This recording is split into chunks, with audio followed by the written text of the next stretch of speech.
많은 분들이 이런 생각을 해보셨을 겁니다. 나는 잘못한 게 없는데 왜 저 사람은 나를 싫어할까? 혹시 여러분도 이런 억울함을 느껴본 적 있으신가요? 살다 보면 별다른 이유도 없이 나를 미워하는 사람이 꼭 있습니다. 가까운 가족 안에서도 그렇고 이웃 사이에서도 그렇습니다. 좋은 마음으로 도와주었는데도 괜히 오해받고 미운 소리 들을 때가 있지요.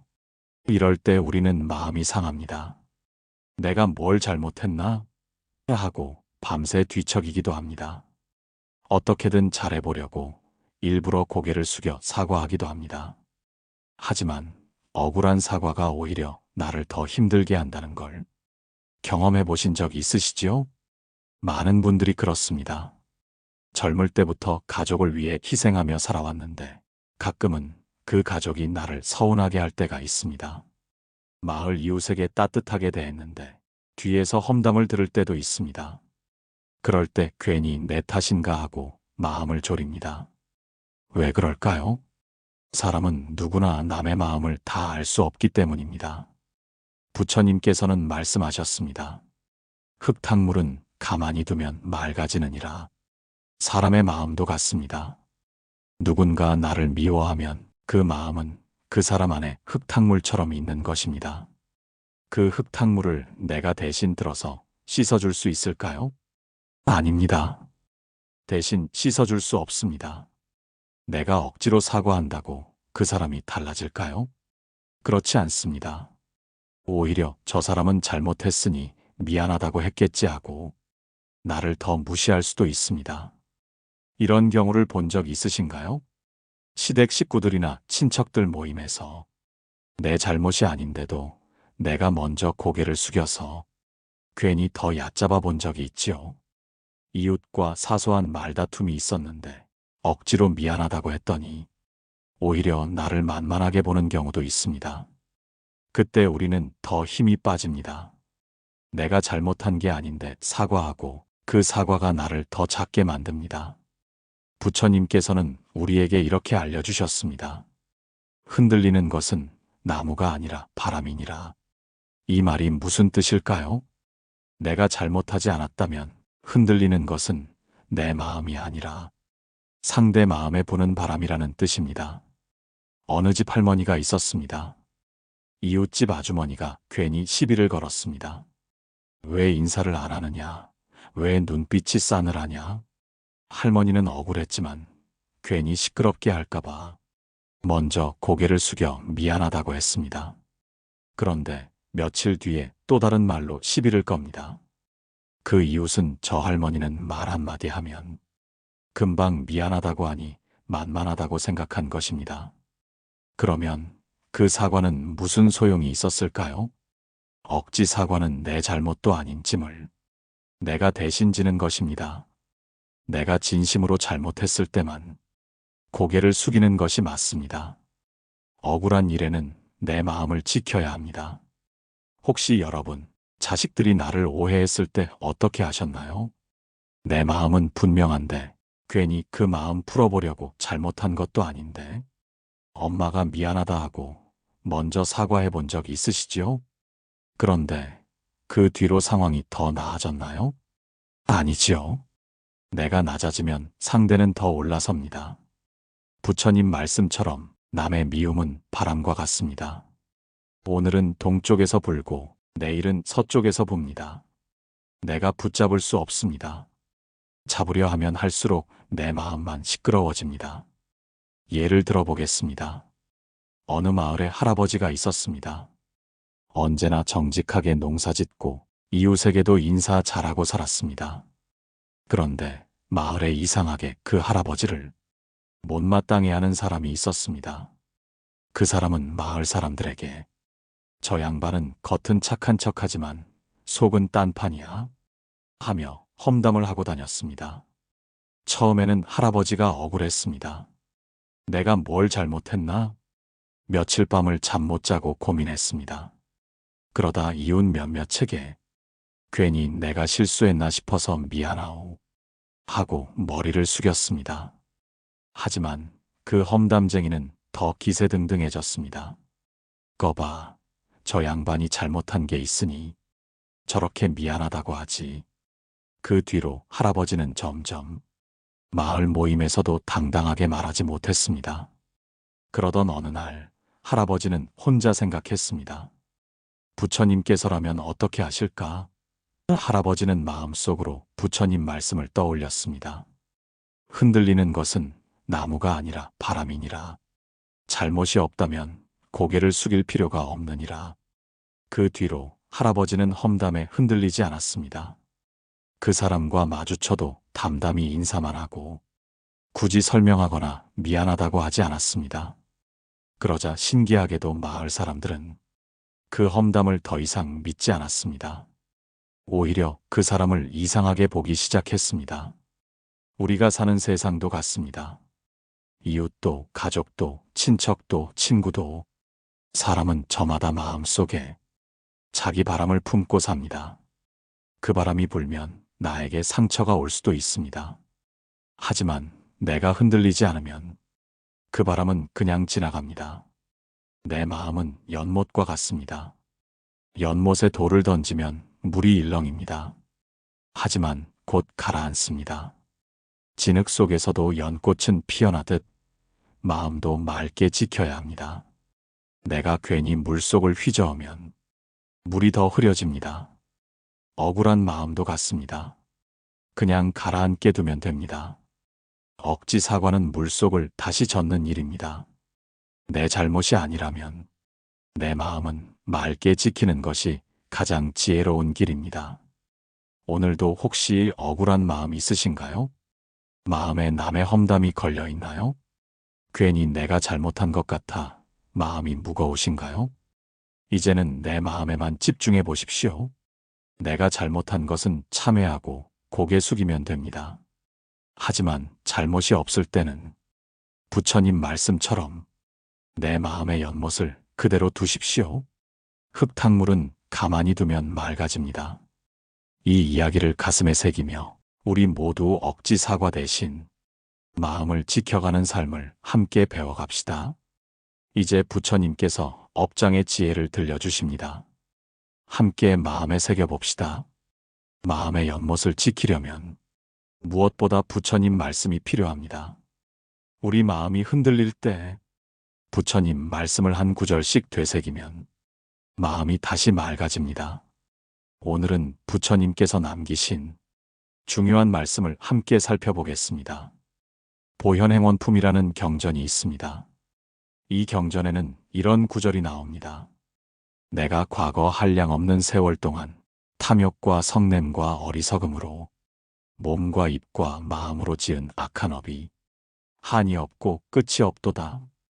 이제 청정한 몸과 말과 뜻으로 모든 부처님 앞에 참회하나이다. 이 말씀은 무슨 뜻일까요? 우리 마음 속에 있는 잘못된 습관, 화내고 미워하고 질투했던 마음을 깨끗이 씻어내자는 뜻입니다. 부처님께서는 잘못이 있으면 스스로 돌아보고 참회하라고 하셨습니다. 하지만 잘못이 없다면 억지로 사과할 필요는 없다고 하셨습니다. 왜냐하면 사과는 내 마음을 청정히 하는 길이어야지 남의 눈치를 보며 억지로 하는 것이 아니기 때문입니다.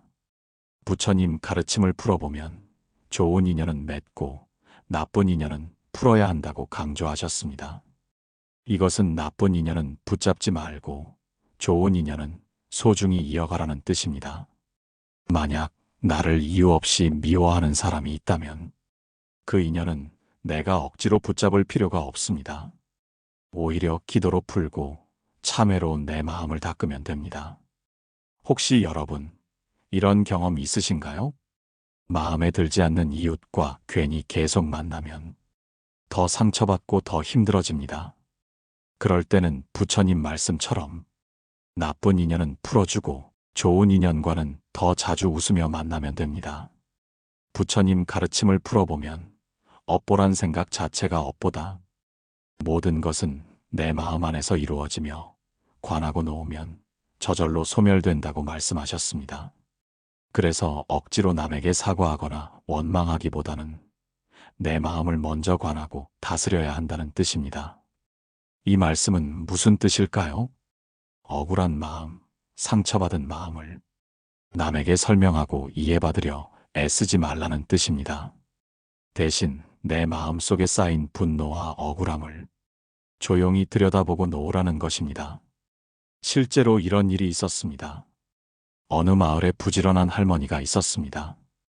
이웃집과 늘 좋은 관계를 맺으려 애썼습니다. 한 번은 이웃이 오해를 하고 왜 인사를 안 하냐 무례하다고 화를 냈습니다. 할머니는 처음엔 무척 억울했습니다. 며칠 밤을 뒤척이다가 결국 이웃집에 찾아가 내가 인사를 못한 것 같아 미안하네 하고 머리를 숙였습니다. 그런데 그 이웃은 고마워하기는커녕 더 당당해졌습니다. 오히려 다음에는 왜 음식도 안 나누느냐, 왜 웃어주지 않느냐 하고 또 시비를 걸었습니다. 할머니는 다시 마음이 상했습니다. 내가 더 착하게 하면 해결될 줄 알았는데 오히려 더 무시당한 것입니다. 그때 절에 다니는 딸이 이런 말을 했습니다. 엄마, 억지로 사과하지 마세요. 부처님께서 말씀하셨잖아요. 잘못이 없으면 억지로 사과하지 말고 참회는 내 마음을 위해서만 하라고. 그 뒤로 할머니는 더 이상 그 이웃에게 억지로 사과하지 않았습니다. 마음속으로만 내가 혹시 놓친 것이 있다면 부처님께 참회하겠습니다 하고 기도하며 마음을 다잡았습니다. 신기하게도 그 이웃은 더 이상 큰 소리를 내지 못했습니다.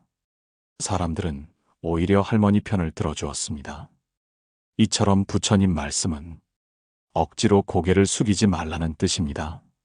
참회는 남의 눈치를 위한 것이 아니라 내 마음을 맑게 하기 위한 길입니다. 부처님께서는 이렇게도 말씀하셨습니다. 붙잡는 것은 고통이요, 놓는 것은 자유되느니라. 이 구절을 들으면 마음이 어떠신가요? 내 억울함을 붙잡으면 그것이 내 마음을 무겁게 합니다. 하지만 놓는다는 것은 억울함을 잊으라는 것이 아니라 그 억울함에 휘둘리지 말라는 뜻입니다. 우리가 억지로 사과하면 그 억울함을 더 붙잡는 것이 됩니다. 상대에게 사과를 하면 내가 잘못했나? 하고 더 붙잡게 되니까요. 하지만 부처님 말씀처럼 놓아버리면 자유된다는 마음으로 내 잘못만 돌아보고 나머지는 바람처럼 흘려보내면 됩니다. 혹시 여러분도 가족 안에서 이런 억울함을 겪어보셨지요? 며느리가 나를 오해했는데 설명하다가 괜히 더 복잡해진 일, 사위가 무뚝뚝해서 마음에 상처 준 일, 친척이 험담을 하고 돌아다녔는데 그걸 풀어보려고 사과하고 결국 더 마음이 상한 일. 이런 일은 나만 당하는 것이 아닙니다. 누구나 삽니다. 부처님은 그럴 때 내 마음을 먼저 닦으라고 알려주십니다.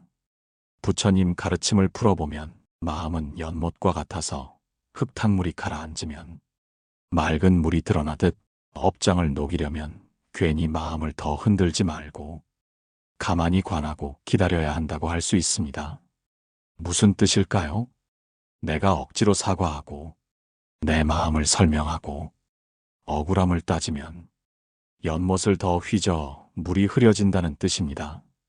그럴 때는 차라리 가만히 두고 그 마음이 저절로 가라앉도록 참회하며 기다리라는 것입니다. 혹시 여러분 이 말을 들으시면서 떠오르는 일이 있나요?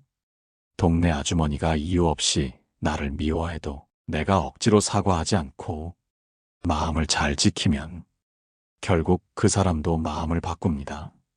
왜냐하면 상대는 내 마음을 붙잡지 못하기 때문입니다. 내 마음은 내 것입니다. 부처님 말씀처럼 붙잡는 것은 고통이고 놓는 것은 자유다. 이 한마디를 오늘 꼭 마음에 새겨보십시오. 다음 이어지는 이야기에서는 이 불경 말씀을 실제 삶에 어떻게 풀어야 하는지, 또 어떤 위기 상황에서도 내 마음을 어떻게 지켜야 하는지 구체적인 깨달음을 살펴보겠습니다.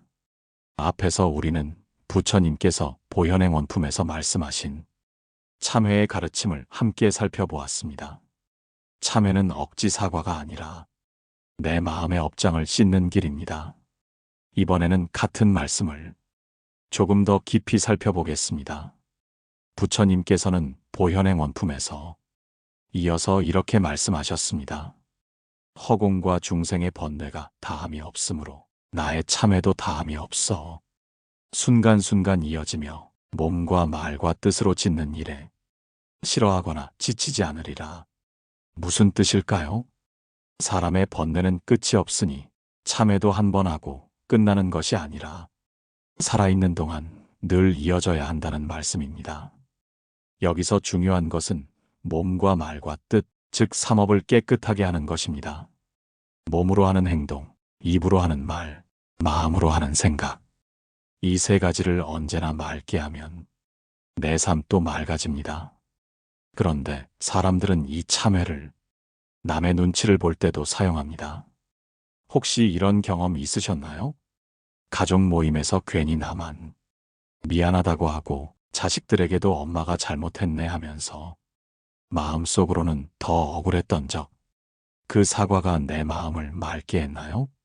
아닙니다. 오히려 더 상처로 남은 적이 많지요. 대행스님은 이 말씀을 이렇게 풀이하셨습니다. 업보란 생각 자체가 업보다. 모든 것은 내 마음 안에서 이루어진다. 억지로 사과할 일이면 그것은 업장을 더 짙게 할 뿐이다. 모든 것은 관하고 놓으면 소멸된다. 이 말씀을 조금 풀어보면 이렇습니다. 우리가 잘못하지도 않았는데 억지로 사과하면 그 사과가 내 마음 안에 또 하나의 억울함이라는 씨앗을 심습니다. 이 씨앗은 언젠가 다시 싹이 납니다. 그러니 억울한 사과는 하지 말고 대신 내 마음에 쌓인 분노나 미움을 관조하고 놓으라는 것입니다. 부처님 가르침을 풀어보면 나쁜 인연은 붙잡으면 커지고 놓으면 자연히 사라진다고 할 수 있습니다. 부처님 법은 악연을 풀어내는 길입니다. 무슨 뜻일까요?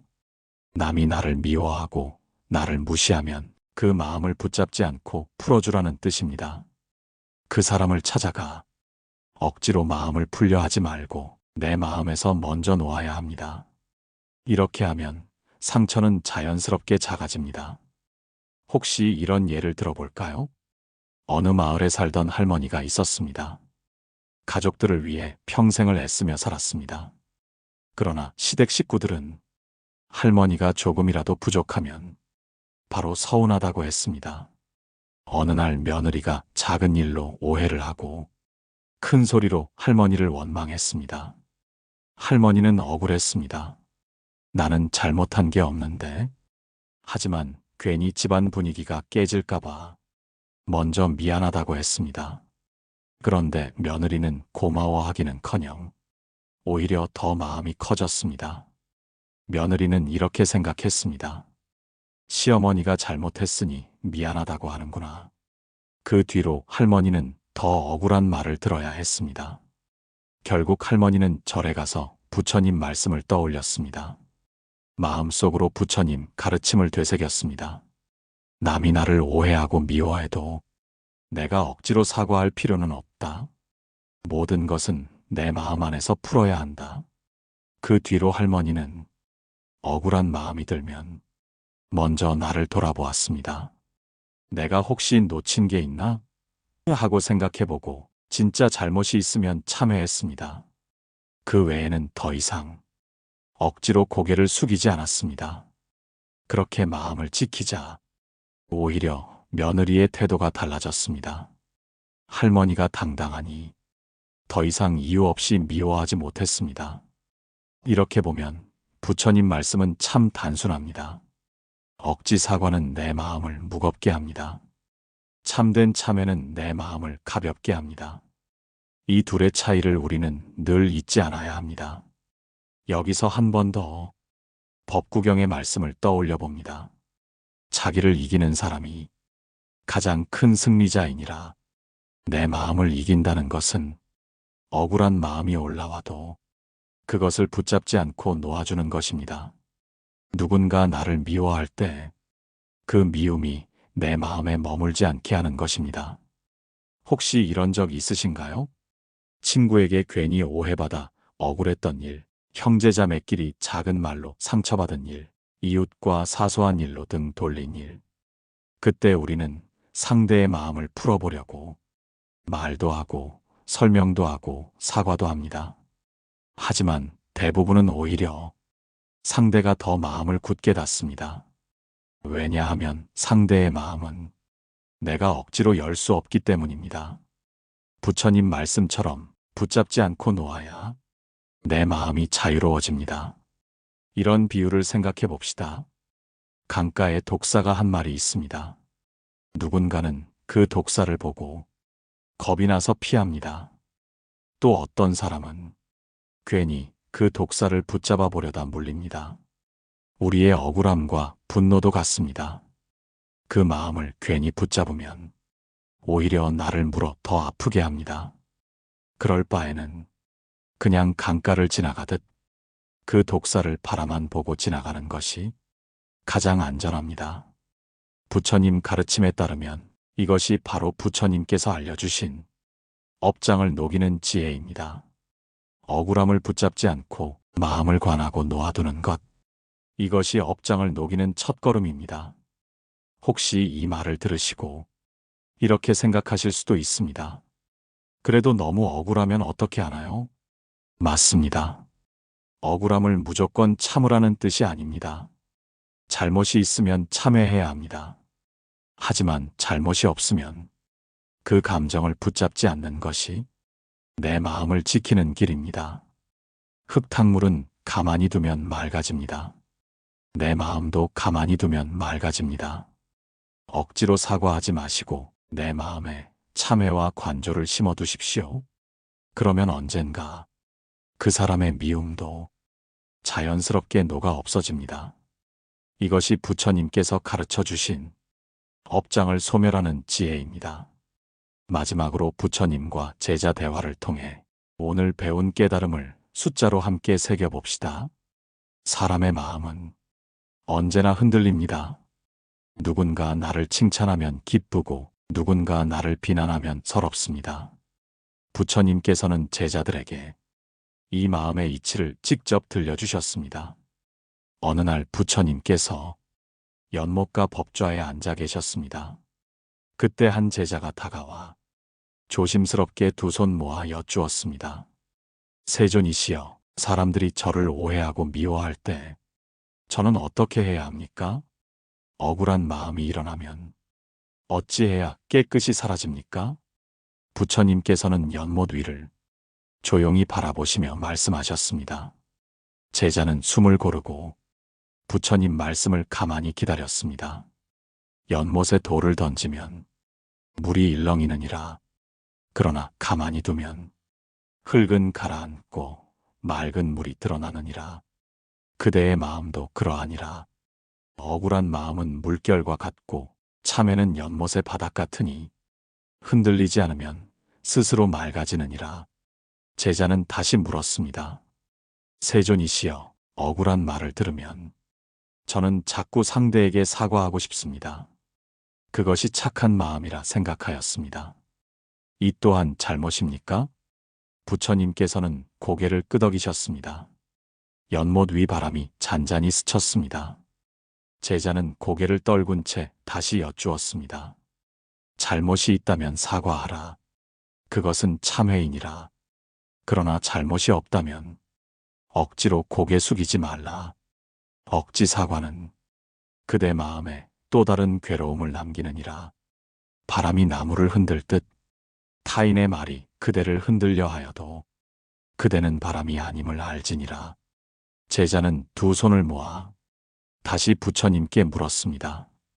세존이시여, 그러면 나를 험담하고 미워하는 사람은 어찌해야 합니까? 그 사람과 인연을 끊어야 하나이까? 부처님께서는 연못 너머를 바라보셨습니다. 악연은 억지로 붙잡지 말라. 좋은 인연은 찾아 맺어야 하느니라. 진흙 속에도 연꽃은 피어나듯 악연도 언젠가는 연꽃으로 피어날 수 있느니라. 그러나 그대가 억지로 그 연못을 자꾸 휘저으면 흙탕물은 맑아지지 않느니라. 제자는 다시 고개를 숙였습니다. 세존이시여, 그러면 억울한 마음이 올라올 때 저는 무엇을 해야 하옵니까? 부처님께서는 손가락으로 조용히 연못을 가리키시며 말씀하셨습니다. 연못과 작은 물결이 잠시 흔들리다 고요해졌습니다. 먼저 그 마음을 바라보라. 두 번째, 그 마음을 붙잡지 말라. 세 번째, 그 마음을 부처님께 맡기라. 이 세 가지가 업장을 녹이는 첫걸음이 되느니라. 제자는 부처님 말씀을 마음에 담고 다시 물었습니다. 연못 위로 작은 바람이 스쳤습니다. 제자는 마음을 가다듬었습니다. 세존이시여, 사람들은 저마다 저를 좋게 보기도 하고 또 어떤 이는 이유 없이 미워하기도 합니다. 그럴 때 저는 어떻게 해야 이 마음을 잃지 않을 수 있습니까? 부처님께서는 연못 위에 떠오르는 연꽃을 바라보시며 말씀하셨습니다. 사람의 평가는 바람과 같으니라. 오늘은 동쪽에서 불고 내일은 서쪽에서 불고 바람이 그대를 만들어주지 않느니라. 바람은 지나가고 연못은 남느니라. 그대 마음은 연못이니 바람에 흔들리지 않도록 하라. 제자는 고개를 들어 부처님을 바라보았습니다. 세존이시여, 저는 늘 바람에 흔들리는 나무 같았습니다. 이제 어떻게 해야 뿌리를 깊게 내릴 수 있나이까? 부처님께서는 고요한 목소리로 다시 말씀하셨습니다. 제자의 마음에도 잔잔한 물결이 일었습니다. 마음을 관하라. 그리고 그 마음을 놓아주라. 놓아버리면 그대는 뿌리가 깊은 나무가 되느니라. 부처님 말씀에 제자는 깊은 숨을 내쉬며 두 손을 모았습니다. 이제 제자는 흔들리지 않는 연못이 되고자 다짐했습니다. 이제 부처님께서는 오늘 가르침을 숫자로 다시 정리해 주십니다. 부처님께서는 제자의 맑아진 눈빛을 보시고 조용히 다시 말씀하셨습니다. 그대여, 이제 오늘 내가 전한 마음의 길을 숫자로 새겨두라. 첫째, 바라보라. 둘째, 놓아주라. 셋째, 맡기라. 이 세 가지가 그대 마음의 연못을 맑게 하고 업장을 녹이는 길이 되느니라. 제자는 두 손을 모아 다시 여쭈었습니다. 세존이시여, 바라본다는 것은 무엇을 바라보라는 뜻입니까? 부처님께서는 연못 위 연꽃을 가리키셨습니다. 마음을 바라보라. 억울한 마음이 올라오면 그 마음을 피하지 말고 조용히 바라보라. 마치 연못 위 흙탕물이 스스로 가라앉듯 그대 마음도 그대로 두면 맑아지느니라. 제자는 고개를 끄덕였습니다. 세존이시여, 놓아준다는 것은 어떻게 놓는 것이옵니까? 부처님께서는 부드럽게 말씀하셨습니다. 붙잡는 것은 고통이요, 놓는 것은 자유되느니라. 억울함을 붙잡으면 그것이 마음을 무겁게 하느니라. 그 마음을 잡지 말고 바람처럼 흘려보내라. 그러면 그대 마음은 연못 위 맑은 물결 같으리라. 제자는 다시 두 손을 모아 조심스럽게 여쭈었습니다. 세존이시여, 맡긴다는 것은 무엇에 맡기라는 뜻이옵니까? 부처님께서는 조용히 고개를 끄덕이셨습니다. 그 마음을 부처님께 맡기라. 업장은 그대 마음에서 만들어지고 마음에서 녹아지느니라. 잘못이 있다면 참회하고 잘못이 없다면 억지로 붙잡지 말고 부처님께 맡기라. 그러면 언젠가 그 억울함도 바람처럼 흘러가리라. 제자는 두 손을 모은 채 깊은 숨을 내쉬었습니다. 마음속 억울한 응어리가 조금씩 풀어지는 듯 했습니다. 부처님께서는 마지막으로 제자를 바라보며 부드럽게 말씀하셨습니다. 그대여, 이제 이 길을 오늘부터 마음에 새기라. 바라보고 놓아주고 맡기라. 작은 실천은 업장을 멈추고 마음을 맑게 하느니라. 제자는 연못 위 연꽃을 바라보며 조용히 되뇌었습니다. 부처님, 저는 오늘부터 이 세 가지를 마음 깊이 새기겠습니다. 부처님께서는 고요히 미소 지으셨습니다. 연못 위 연꽃은 흔들림 없이 맑게 피어 있었습니다. 이 세 가지는 오늘부터 꼭 마음에 새기십시오. 부처님께서도 이렇게 알려주셨습니다. 작은 실천은 업장을 멈추고 마음을 맑게 합니다. 오늘 부처님 말씀을 들으시니 어떤 생각이 떠오르셨나요? 마음에 남은 부분이 있다면 댓글로 함께 나눠주세요. 작게라도 오늘 배운 마음을 꼭 실천해 보시길 바랍니다. 이 말씀이 도움이 되었다면 가까운 분께도 함께 전해주시면 좋겠습니다. 다음에도 살아있는 부처님 말씀 그대로 전해드리겠습니다.